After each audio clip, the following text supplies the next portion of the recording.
तो अब बात मौसम की करेंगे। देखिए, पर्वतीय जिलों में लगातार बारिश हो रही है और भारी बारिश का पूर्वानुमान जारी किया गया है। 7 जिलों में भारी बारिश को लेकर येलो अलर्ट जारी किया गया है। इन 7 जिलों में देहरादून, टिहरी, उत्तरकाशी, चमोली में भारी बारिश का पूर्वानुमान है और तमाम जिलों में बादल गरज सकते हैं, जमकर बरसात होगी, इसकी संभावनाएं भी मौसम विभाग ने जताई है। भारी बारिश के चलते बागेश्वर में स्कूल बंद किया गया है। देहरादून, नैनीताल, चमोली, उत्तरकाशी में येलो अलर्ट जारी किया गया है, तो लोगों को सावधान और सुरक्षित रहने की अपील की गई है।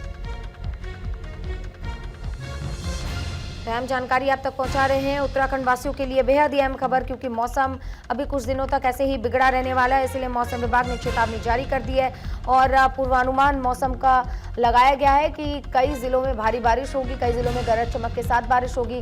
देहरादून, टिहरी, उत्तरकाशी, चमोली में भारी बारिश की चेतावनी जारी की गई है। तो लगातार हो रही बारिश की वजह से लैंडस्लाइडिंग की खबरें देखने को मिल रही है। कई जगहों पर बादल फटने की वजह से लोग अभी परेशान हैं, उनका जनजीवन बुरी तरीके से प्रभावित है, अस्त व्यस्त है और लगातार हो रही बारिश की वजह से लोगों को काफी परेशानी हो रही है। कई जगहों पर एहतियातन स्कूल भी बंद कर दिया गया है।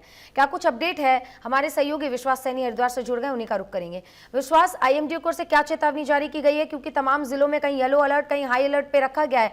आपदा प्रबंधन विभाग और प्रशासन की ओर से भी क्या तैयारियां?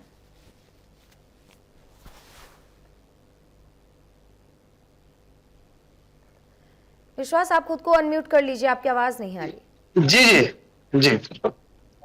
जिस तरीके से मैं आपको बता दूं कि उत्तराखंड के अंदर जिस तरीके से अलर्ट जारी किया गया है, इस अलर्ट के तहत उत्तराखंड में जो 7 जिले हैं, 7 जिलों में भारी बारिश को लेकर येलो अलर्ट जारी किया गया है। और इस अलर्ट के तहत कई जिले ऐसे हैं जहां पर लैंडस्लाइड की बात करें या क्लाउड बस्ट की बात करें, इस तरीके की जो घटनाएं हैं वो हो जाती है। उसको लेकर आपदा प्रबंधन जो विभाग है उसको भी अलर्ट किया गया है। साथ ही साथ कई जिलों के जो जिलाधिकारी हैं उनको भी ये अलर्ट भेजा गया है कि जितने भी अधिकारी जो इस तरह से जो संवेदनशील जोन है, जिस तरह की बात करें जहां पर ढलान वाले क्षेत्र हैं या कहीं जहां पर ये संवेदनशील क्षेत्र हैं जिनमें लैंडस्लाइड की जैसी जो घटनाएं हैं वो आमतौर पर देखी जाती है, उनको जरूर अलर्ट भेजा गया है कि जितने भी ग्राम विकास अधिकारी की बात करें या हम बात करें कि जिस तरह से जो जिला पंचायत तरीके के जो लोग वहां पर मौजूद रहते हैं उनको अपने अपने स्तर से हर मौके पर डटे रहने के लिए कहा गया है।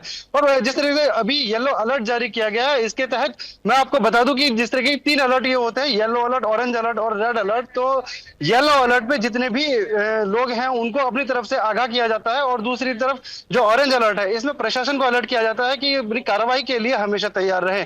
फिर बात आती है रेड अलर्ट की, तो रेड अलर्ट में एक जो दौर आता है वो आता है इवैक्यूएशन का, कि जब रेड अलर्ट जारी किया जाता है तो प्रशासन को उस हाई अलर्ट पर रखा जाता है कि वो इवैक्यूएशन के लिए तैयार रहें। लेकिन अभी जिस तरह से येलो अलर्ट जारी किया गया है तो जितने भी आपदा प्रबंधन तंत्र है सबको अलर्ट मोड पर रखा गया है। साथ ही साथ जितने भी SDRF की टीमें हैं या यूं कहें कि जिस तरह से जो रास्ता खोलने को लेकर BRO की टीम है उनको भी अलर्ट मोड पे रखा गया है कि कभी भी किसी भी तरह की कोई अगर आपदा आती है तो सूचना आपदा प्रबंधन तंत्र के पास तुरंत पहुंचे जिससे कि वो कार्रवाई कर सके। जी विश्वास, जिस तरीके से हमने हरिद्वार की भी तस्वीरें देखी हुई है, बारिश की वजह से रुड़की का इलाका हो गया और हरिद्वार का मेन अगर इलाका हो गया, वहां पर भी जलभराव की स्थिति हमने देखी है।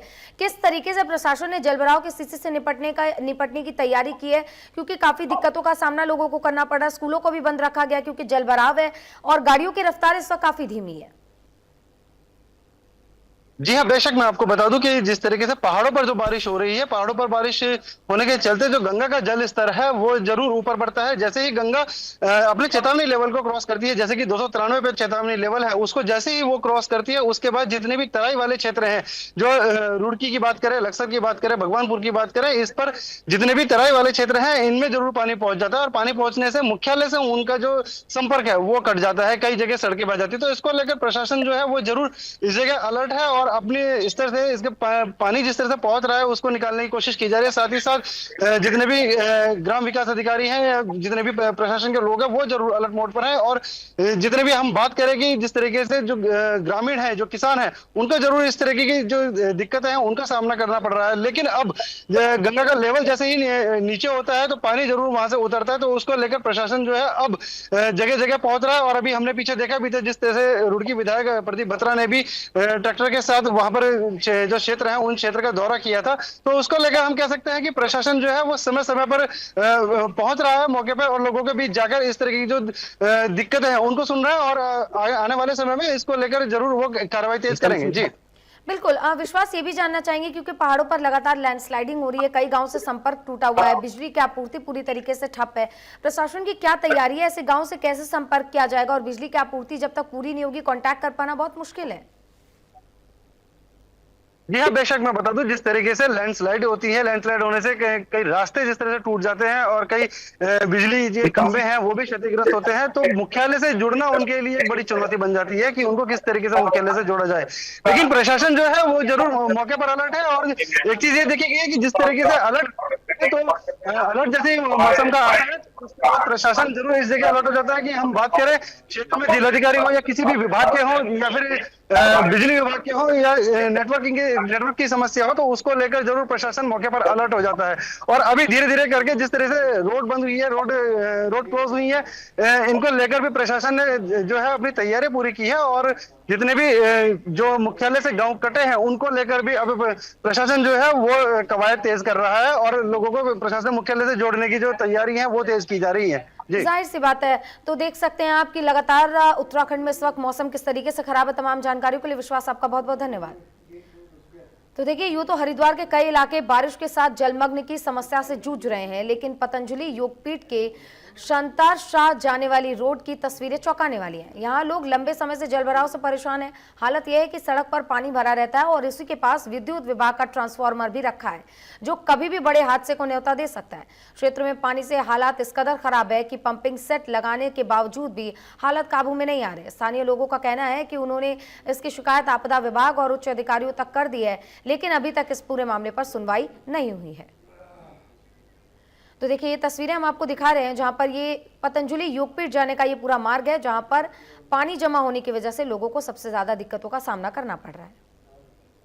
ये तो वहाँ पे पीडब्ल्यूडी की रोड है और उसके अलावा जैसे जो ट्रांसफार्मर का इशू बताया जा रहा है, इसमें तत्काल जो है जल निकासी के लिए इसमें टेम्पररी व्यवस्था के लिए जैसी जल निकासी करवाने की व्यवस्था है, तो उसमें पीडब्ल्यूडी को भी बोल दिया गया है और एक्सएम यूपीसीएल को भी बता दिया गया है कि वो अपने ट्रांसफार्मर की सेफ्टी के लिए भी जल निकासी की व्यवस्था तुरंत तत्काल करवा लें। इसके अलावा जॉइंट मजिस्ट्रेट रोड की जो है उनकी यूपी इरिगेशन से बात चल रही है, ऐसा ये बताया गया है यूपी इरिगेशन के जॉइंट मजिस्ट्रेट द्वारा कि वहाँ पे एक बाउंड्री बनाई गई है जिसके कारण जो है ये जल भराव की इशू समस्या की परेशानी दिख रही है। इसमें एक मीटिंग भी कर ली जाएगी यूपी इरिगेशन के साथ भी और उत्तराखंड के इरिगेशन डिपार्टमेंट के साथ भी, और इसको तत्काल से तत्काल इसका जो समाधान है उसको निकाला जाएगा।